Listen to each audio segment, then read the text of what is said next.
You are watching Toon Matrix. Please watch the previous part for better understanding. In the last part we saw that Pildu killed the contractors sent by bald assemblyman, and then he heads out for his revenge. Now, the scene shifts to a bar. The third son, Kang Taigu, was sitting with his group members and laughing at the incident caused by Pildu. He tells his group that this incident is a great opportunity for them. He was not planning on doing anything eye-catching before the elections, but this incident changes everything.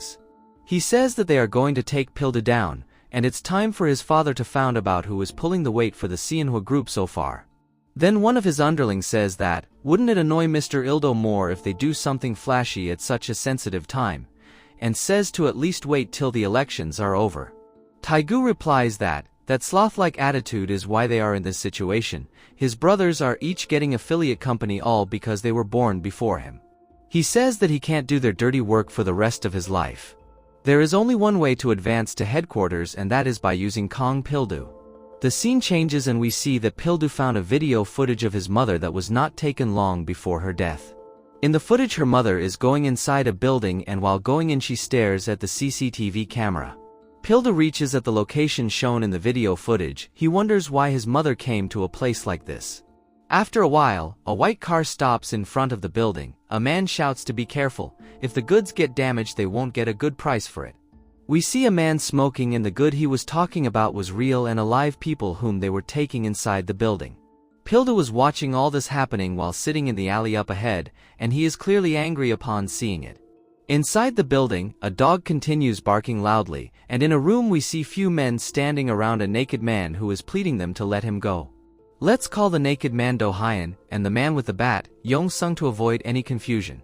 Yong Sung, while holding a contract, repeat its term that, upon failure to pay the interest, he will repay in full including the principal and interest with his organs. He says that Do Hyun had signed it himself. Do Hyun say that if he takes all of these organs at once, he is basically telling him to die. He then starts pleading for one more chance, and in the background the dog continues barking loudly.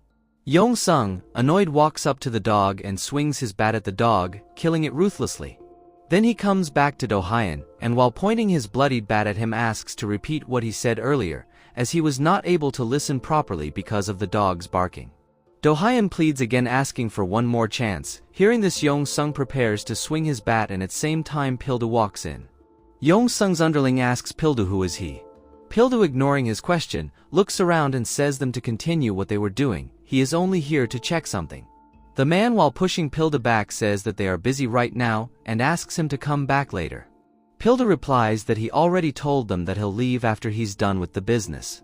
Yong Sung asks Pildu what does he want to check here, and says that he can't give Do Hyun to him as he is all fresh. Pildu replies he doesn't want him, rather he wants to check their building's CCTV footage. They were dumbfounded at first and then starts laughing at Pildu's demands. Yong Sung says that, if he wants to see the footage, it's not going to be free. And while pointing at his eye, he asks Pildu to give it as compensation. Immediately after, a man lunges at Pildu swinging his hammer at him, but Pildu easily evades it, and then holds the man by his shoulder, kicking him in the face so hard that his jaw got broke and he flies away. Pildu then picks up a chain, and while walking towards them says that he expected that bastards like them wouldn't listen to him if he were nice. With a menacing look he says that he don't need all of them, he will only spare one of them who can answer him. Then Yong Sung's group rushes at Pildu cursing him, and they engage in a fight, and Do Hyun, while scared, hides beside a wall.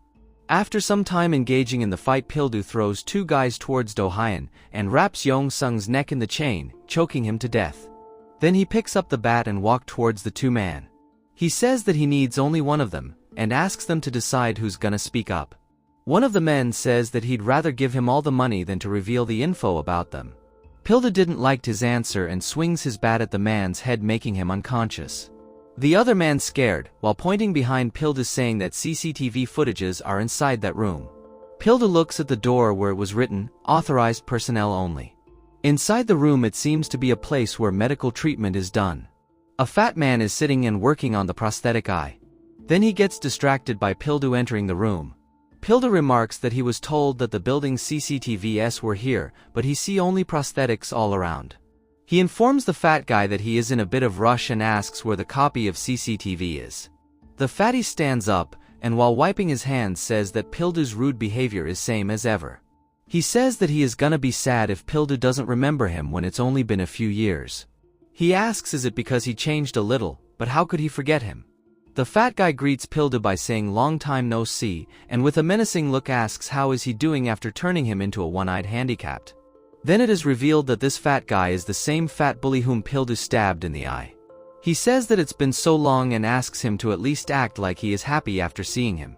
Pildu replies, enough of the chit-chat, and asks to just hand over the CCTV footage, that's all he need. Fatty, while looking at his computer, says, so you came here for this after all, no wonder it was getting noisy out there. He says that he was same back then, he'd do anything to get what he wanted, because of which everyone nicknamed him Psychopath Kang Pildu. Pildu calls him one-eyed retard and says he is yapping alone for a while now. He asks does the fatty know him, and upon hearing this the fatty makes an agitated face.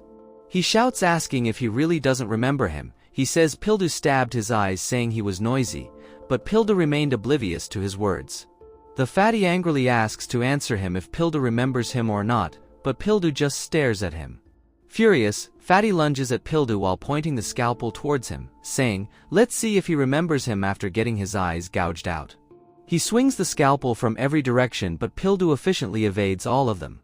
He steps back a little, then he notices that get a cut on his face. While licking the scalpel, Fatty says why so surprised, it's so sharp that he wouldn't know he cut him, and asks if he still doesn't remember him. Pildu takes his blazer off, and says that he is not interested in useless people, and maybe that's why he just don't want to remember him. Pildu asks, want me to recognize you that badly? Fatty angrily bites his lips, and then runs at him to attack.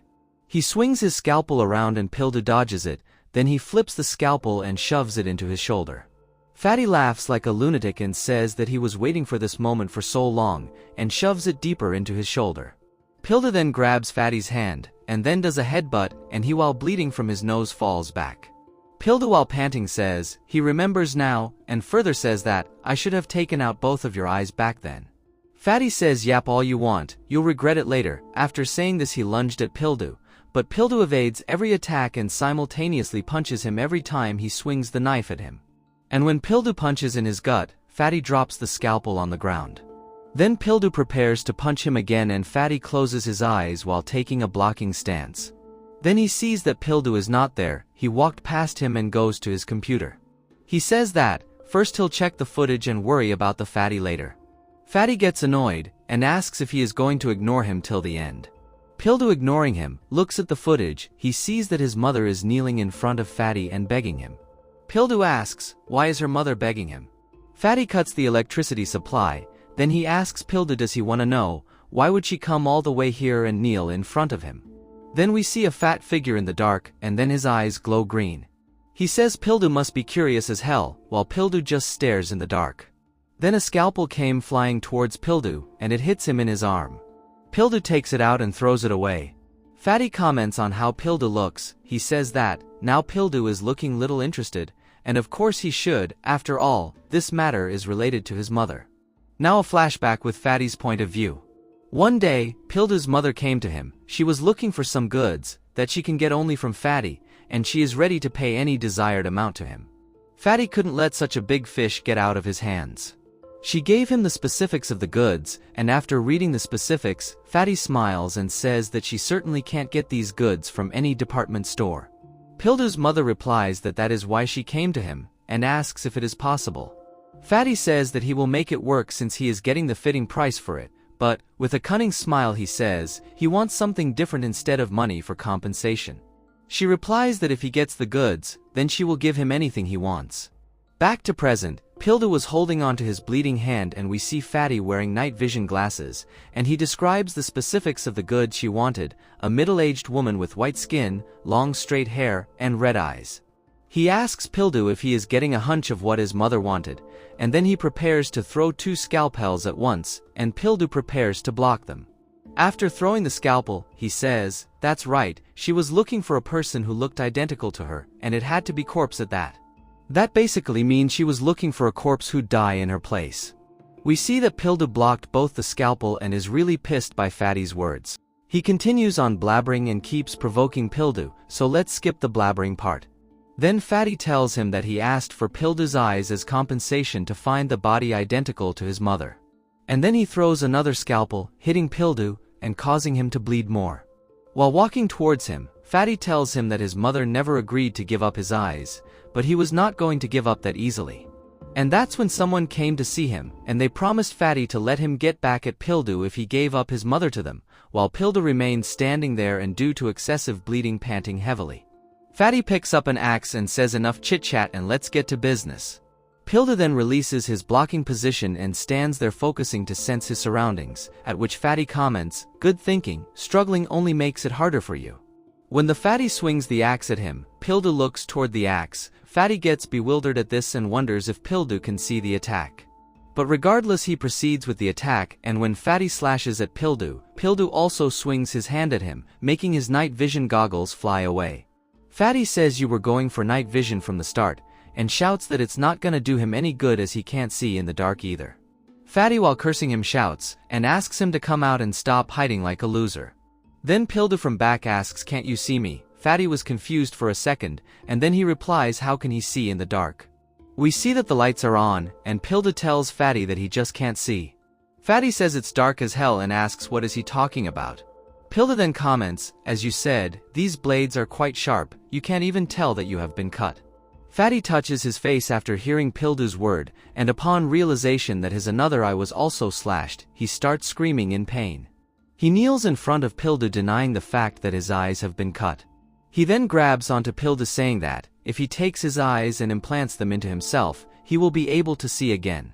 Pildu, pissed, slaps the Fatty so hard that his one ear gets ruptured and blood splatters around. Fatty screams in pain, and while cursing him asks what was the slap for. Pildu snaps his finger to grab Fatty's attention. He asks him to closely listen to what he is going to say. But due to his ear being ruptured, he was not able to hear properly what Pildu was saying. Pildu then grabs him by his hair and angrily asks about the people that came asking for his mother. Time jumps, and we see some people in black suit heading inside the building where Fatty and Pildu were fighting before. Their boss comes forward and stands in front of Fatty asking if he is dead. One of the men replies that he is still alive and muttering something. The boss calls Fatty a poor bastard. Then we see that it's none other than the third son, Kang Taigu. He then takes out his knife and swings it at Fatty, putting him out of his misery. Then one of men asks if he should go after Pildu as he couldn't have gone far, but Taigu replies that there is no need. While looking at the CCTV, he says that Pildu must have already seen who else other than their mother was here, and he will find his way to them. In the flashback, we can see Pildu watching the security feed with a grim expression on his face. The scene shifts to Seonhwa Group's headquarters few months ago. Kang Taigu gets out of the car and heads inside. He asks the standing guard to stop frowning as he feels like he is walking into a funeral. One of the guard, while apologizing, blocks his way, saying that he cannot go inside. Taigu says, "Do I look like a pushover just because I made a joke?" and asks him to move aside as he didn't have time. The guard replies that today's meeting can only be attended by designated members. With an annoyed look, he replies that he is Kang Taigu, Seonhwa Group's third son. The guard says he is aware of it, however he can't attend today. While cursing, he takes out his knife saying that they must have forgotten what his personality is like. The guard standing there gets scared and starts sweating, while Taigu continues on shouting, asking to bring out the person who is blocking him. While Taigu was throwing causing a commotion, a person approaches from behind saying it's me. Taigu upon seeing the person gets annoyed, and we see that the person is Seonhwa Group's second son Kangmu. He says that it seems Taigu still haven't gotten rid of his old habits. "How can I look positively upon you when you brutishly take out a knife whenever things don't go your way?" Kangmu says, "You should be embarrassed of himself. If you want to dance a knife so bad, do it at your job." Taigu gets pissed and asks, "Who the fuck do you think you are?" "I am undoubtedly a president on list of board members, don't you know?" Kangmu replies that not all presidents are the same, and says, "Don't forget that he is the president of a subcontractor." While walking towards the building, he says that Taigu sure run wild just because of a single title, and that is why the company's a mess. Mu asks the guards to do their job properly. If they can't control a roughneck like him, the company's image is going to hell. Taigu gets really mad. He says, "A bastard who was just lucky to get the position for being born a minute earlier." Hearing this, Kangmu stops, and with a mad dog-like face asks if Taigu has lost his fear receptors. While doing a forearm roll, he approaches Taigu and says, it's been a long time since he get hit, and asks, should they fight to see who's on top again? Taigu replies, you're finally saying something I wanted to hear for once. He asks Mu to shut up his blabbering mouth, and let's decide their hierarchy. With veins popping out his head, Kangmu says that, Taigu needs to get beat up to stop talking shit, and things will not end with just few broken bones like last time. They lunged at each other to attack, and as they were about to collide, Kang Chawook, first son of Seonhwa Group, comes in between asking them to stop with anger clearly showing on his face. Stopping their fight, he walks past them, and after that Kangmu also follows him. Then Chawook advises Taigu that, if he wants to stick to the group, stay unnoticed and just do what they tell him to do properly, and don't try to obtain your brother's positions. Kang Taigu bends forward and replies that he understood. While bending towards his brothers, Taigu comments, they're saying to just pick up the shit that comes out of their ass for the rest of my life. He is now pissed, and self-talks that, do you think me, the great Kang Taigu, will just rot in your shadows for the rest of my life? While looking up at the headquarters, he says, I'll show you properly who is the proper person for Seonhwa's next term owner, and after saying this he gives off a cunning smile. The scene shifts to a bar, and someone gives the files of Seonhwa Group's illegal business. We see that it's none other than Kang Taigu, who has these files and says to his subordinate that he did a good work. While looking at the files, he comments that his brothers sure did a lot of illegal work and asks if this is legit. Let's call the underling Chigyu. He replies, you can trust it, as this info was obtained by Chinese hackers who are famous for their expertise in this area. He asks if they will be okay, because if this explodes, they might be in danger. Taigu asks, you don't believe me either? Chigyu replies, who else would he follow if not him? Taigu smiles, and says that, they all need to enter head office with him. He stands up, and while walking towards the door, he asks Chigyu to carefully deliver these documents to Pildu. While heading down the corridor, Chigyu asks, but why only Pildu? He says that the prosecutors are already filled with the president's connection, and there is no guarantee that Pildu will decide to investigate his family. Taigu replies, that's why I can't trust other prosecutors even more. He explains, with Pildu's personality, as long as he is aware of this, he will definitely begin investigation, as that bastard doesn't give a rat's ass about family. While exiting the bar he says, we're only passing the knife's handle to Pildu, and he'll definitely dance a beautiful knife dance for us. He smiles like a sly fox, and says, with this we'll capture Seonhwa Group. The story comes to present, and we see that Pildu is sitting on his bed after treating his wound. He sits there thinking about what the fatty said to him about his mother while fighting. He makes a call to someone, wondering just how far does the involvement go. The scene changes to Seonhwa Group, and we see Kangmu exiting the headquarters with his men. The driver of Kangmu's car was dozing off while leaning on the car. And when he opens his eyes, Kangmu slaps him so hard that he falls to the ground. He started stomping the driver saying, after continuously receiving your pay, you are sleeping on the job. Then, one of his men stops him saying that there are a lot of people around. Kangmu slaps him in the face calling his name Choi Chung-sun. He scolds him saying that, this is the company, watch what you call me. He asks, am I still your high school friend? It's because you work like this that the underlings are in this state. Chung-sun nervously smiles and apologizes for his behavior. Kangmu says to Chung-sun, if you do this again, just know that your head will be cut off, and Chung-sun while bending towards him says that he understood it and will work harder. Kangmu walks away calling him annoying bastard.